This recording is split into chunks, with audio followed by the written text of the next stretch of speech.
Dana pemerintah akan mengalihkan alokasi dana bantuan operasional sekolah atau BOS untuk realisasi program makan siang gratis mendapat penolakan dari DPR RI.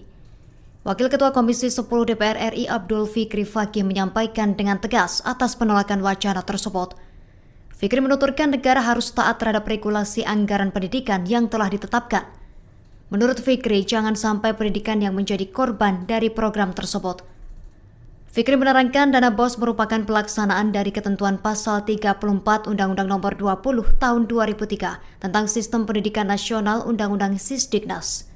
Regulasi tersebut mengamanatkan pemerintah pusat dan pemerintah daerah menjamin terselenggaranya wajib belajar, minimal pada jenjang pendidikan dasar tanpa memungut biaya. Sebab itu dana BOS hadir agar generasi muda dapat mengenyam pendidikan dasar tanpa kendala biaya pendidikan yang memberatkan. Sebagai informasi, wacana ini muncul dari pernyataan Menteri Koordinator Bidang Perekonomian Menko Perekonomian Erlangga Hartarto.